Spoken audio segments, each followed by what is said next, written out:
चलो देखो, electric potential energy of stretched wire. देखो यहाँ जब इस वायर को जब स्ट्रेच करेंगे तो उसके अंदर क्या आ जाएगा, पोटेंशियल एनर्जी आ जाएगी।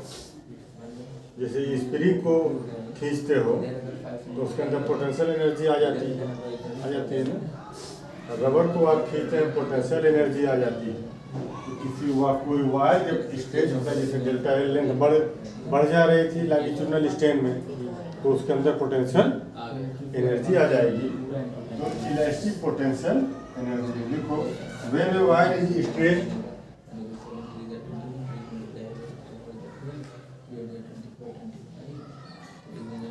When a wire is stretched,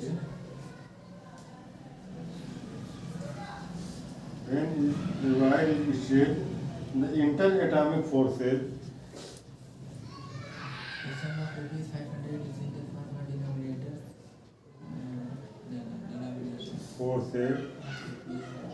interatomic forces come into play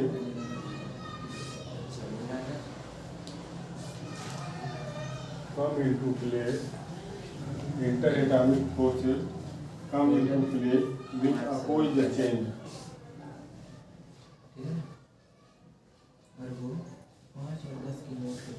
Oppose the change.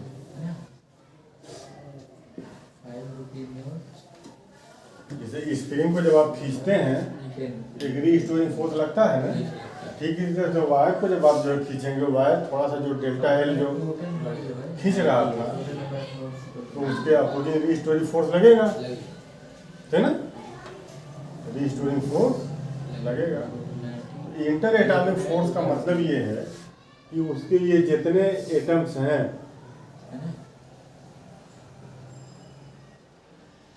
ये इक्विलिब्रियम की पोजीशन में है अगर, तो इनको अगर दबाया जाएगा, इनको कंप्रेस किया जाएगा तो इसकी दूरी घटेगी, तो ये उसका अपोज करेंगे।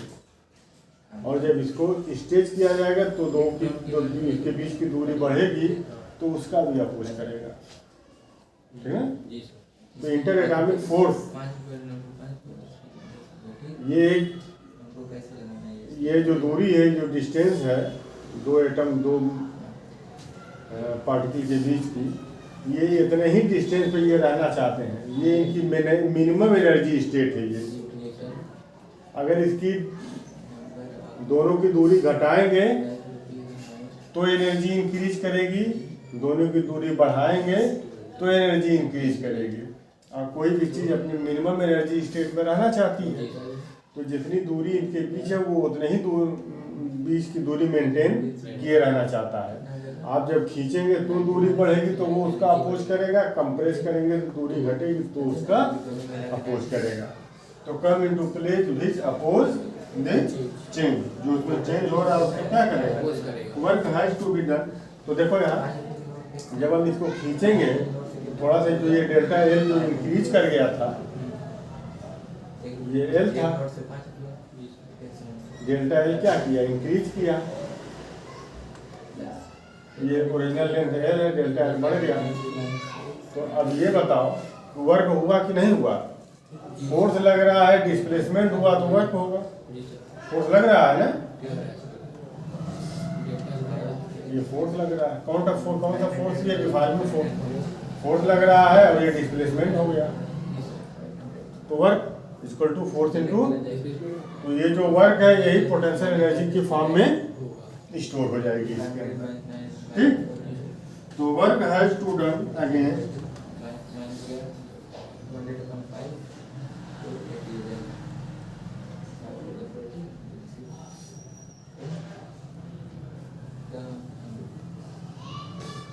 work has to done again, work has to be done, work has to be done again the restoring forces.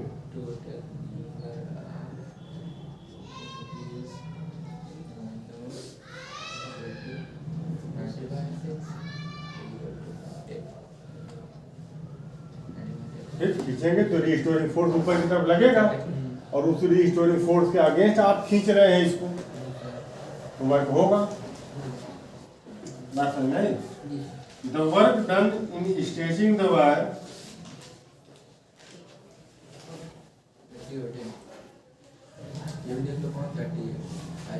In stretching the wire, the work done in stretching the wire is stored in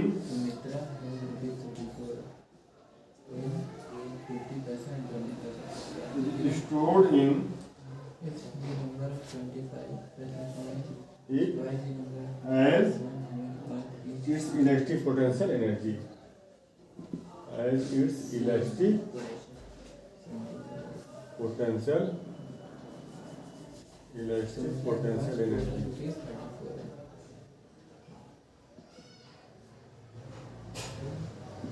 electric potential energy के form में ये क्या हो जाएगा, ये store हो जाएगा। अब इसके बाद देखो expression for electric potential energy, expression for electric potential energy.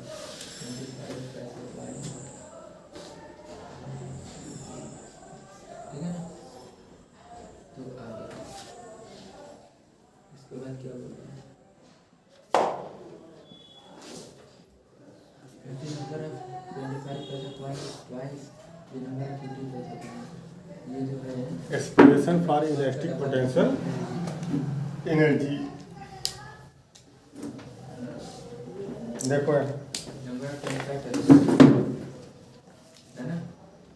ये एक वायर है, तो 50 पॉइंट इसका आधा हो जाएगा, ठीक, कितना लंबा है एल, इसको आपने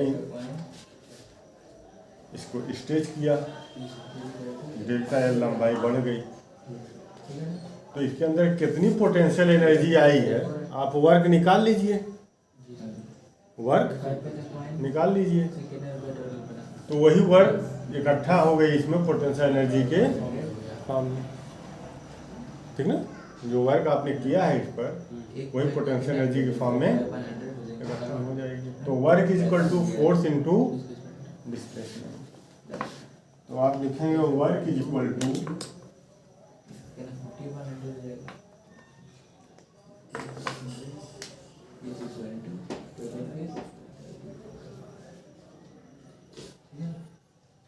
फोर्स इनटू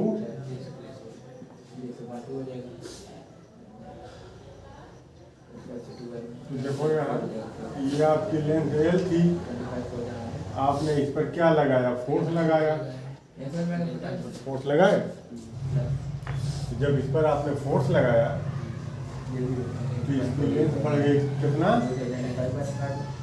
डेल्टा, ठीक, तो डिस्प्लेसमेंट तो डेल्टा एल आ गया है, डिस्प्लेसमेंट डेल्टा एल। अब हमको लगाना है, अब हमको फोर्स निकालना है। अब फोर्स देखो यहाँ, अभी जब ये स्प्रिंग इस पोजीशन में थी, इस पोजीशन में जब स्प्रिंग थी, अभी ये स्प्रिंग स्ट्रेच नहीं हुई थी, तो उस पर कितना फोर्स लग रहा है, 0 है ना, फोर्स कितना लग रहा है, 0। उसके बाद जैसे जैसे आप इसको जैसे जैसे ये बढ़ेगा, थोड़ा सा हमने मान लो स्प्रिंग है, अगर स्प्रिंग है मान लो, तो हमने 1 mm बढ़ा दिया, तो लेंथ बढ़ गई 1 mm, तो अब रीस्टोरिंग फोर्स भी बढ़ गया, बढ़ा ना, हमने 1 mm से 2 mm कर दिया, लेंथ और बढ़ गई, तो अब रीस्टोरिंग फोर्स और बढ़ गया। अब इसको 1 mm खींचने के लिए अब ज़्यादा फोर्स की ज़रूरत पड़ेगी, बोलो, हमने इसको खींच दिया, इसको खींचते खींचते खींचते खींचते एकदम ये स्प्रिंग तन गई। अब 1 mm और आपको खींचना है, तो शुरू में जब 1 mm आप खींचे थे तो कम फोर्स लगा था, अब ये बिल्कुल तन गई है ये, अब 1 mm और खींचना चाहोगे तो काफ़ी पहले से बहुत ज़्यादा फोर्स लगेगा। तो फोर्स आप कौन सा लेंगे, मान लो इस पोजीशन में जब ये था, जब ये इस पोजीशन में था, तो यहाँ फोर्स F इक्वल टू 0 था, ठीक, और जब ये यहाँ आ गया राइट से करते हैं इसका तो फोर्स एफ इसका 2 मान लो एफ है। अब ये आपने इसको खींच करके यहाँ कर दिया, अब फोर्स कितना एफ हो गया लग रहा है? एफ जो नहीं फोर्स क्या हो गया? एफ हो गया। कैसे लगाना आपने, ठीक है बात समझ में आई? जी बहुत अधिक अपना फोर्स तभी होगा। देखना तो यहाँ जब ये तनी हुई नहीं थी तो फोर्स 0 था। जी बात समझ में आई? यहाँ आ गया तो फोर्स एफ हो गया। तो कौन सा फोर्स आप यहाँ लेंगे, 0 लेंगे कि एफ लेंगे? एफ कैसे लेंगे? यहाँ तो एफ का आधा होगा फोर्स। अगर आप एफ ले लेंगे, एफ लेने का मतलब ये है कि यहाँ से लेके यहाँ तक आने में पूरा फोर्स एफ था। यहाँ भी एफ था, यहाँ भी एफ था, यहाँ भी एफ था, यहाँ भी एफ था, तो आपने फोर्स एफ लिया, ठीक ना? तो आप मीन ले लीजिए।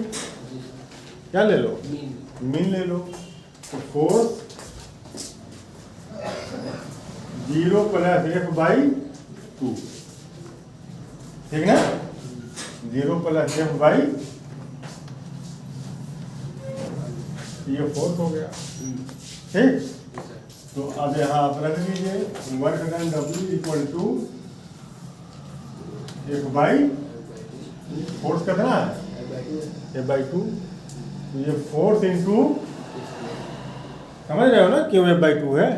ये सर आधा है हाँ, मीन ले रहे हैं। निकाल लिया डिस्प्लेसमेंट कितना है? Delta L. अब यही जो वर्क हुआ ये पोटेंशियल एनर्जी के फॉर्म में क्या होगा? स्टोर हो जाएगा। तो ये पोटेंशियल एनर्जी हो जाएगा यू,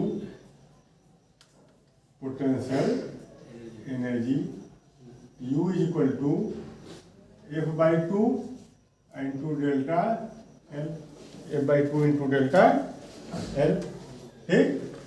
अब एक काम करो इसमें कि एफ क्या है? स्ट्रेचिंग फोर्स है, और डेल्टा एल क्या है? Increase in length. तो इसका क्रॉस सेक्शनल एरिया मान लो ए है, इसका ये तार का, है ना? Let the cross sectional area of wire be A.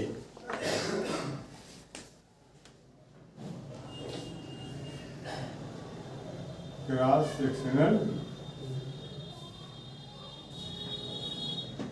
Area of wire be A. Cross sectional area कितना है? ए है, ठीक? तो U इक्वल टू हो जाएगा, देखो 1/2 इंटू एफ, ठीक? अब यहाँ एक काम करो, देखो ए से डिवाइड कर दो और फिर ए से मल्टीप्लाई कर दो, कोई प्रॉब्लम? कोई प्रॉब्लम नहीं। ए से हमने क्या किया? डिवाइड कर दिया और ए से मल्टीप्लाई कर दिया। ठीक उसी तरह से ए से इसको लिख लो एल बाई एल, एल से मल्टीप्लाई कर दिया, एल से डिवाइड कर दिया, कोई फर्क नहीं पड़ा। पड़ा क्या? नहीं फर्क पड़ा। तो U इक्वल टू हो जाएगा हाफ इंटू एफ अपॉन ए इंटू, ये तो डेल्टा एल कहाँ चला गया जी? डेल्टा एल, चलो यहाँ लिख लेते हैं डेल्टा एल। ये डेल्टा एल है ना? जी सर। ये तो रहेगा नहीं रहेगा? अरे आपने ऊपर ए लिया, नीचे ए लिया, ऊपर ए लिया, नीचे ए लिया, डेल्टा एल तो रहेगा ही, ठीक? ये तो ए से ए कट गया, एल से ए कट गया, वही चीज़ है जो पहले वाली है। तो यहाँ आप लिखिए delta L by L, delta L by, नहीं डेल्टा एल बाई, और यहाँ लिख लीजिए ए एल। तो ये हो जाएगा ये हाफ, और ये बाई ए क्या है? स्ट्रेस। ए बाई एल क्या है? स्ट्रेस है। और ये क्या है? स्ट्रेन।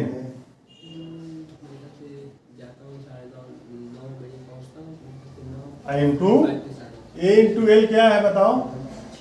तार की लंबाई L, cross sectional area A, cross sectional area A, तार की लंबाई L, नाम नहीं मुझे इनका पता तो इसका वॉल्यूम कितना होगा? हाँ वही हैं? A into L. इसका base area into height. Cylinder में आप पढ़े हैं ना कि सिलेंडर का वॉल्यूम कितना होता है? बेस एरिया, बेस का एरिया इंटू हाइट, तो बेस का एरिया ए है इंटू हाइट ये है, तो ये हो जाएगा वॉल्यूम। जी फर्स्ट बायो सेकंड बायो तो U is equal to half into stress into strain into volume.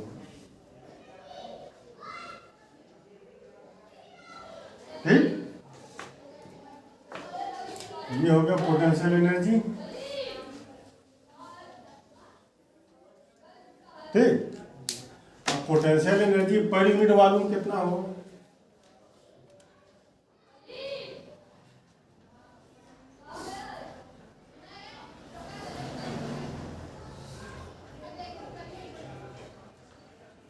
Potential energy per unit volume equal to U से क्या करेंगे? डिवाइड कर देंगे वी से। पोटेंशियल एनर्जी में वी से पर यूनिट, तो ये हो जाएगा पोटेंशियल एनर्जी की जगह लिखिए half into stress into strain into volume upon volume. Volume से वॉल्यूम कट गया, तो potential energy U equal to half into stress into strain.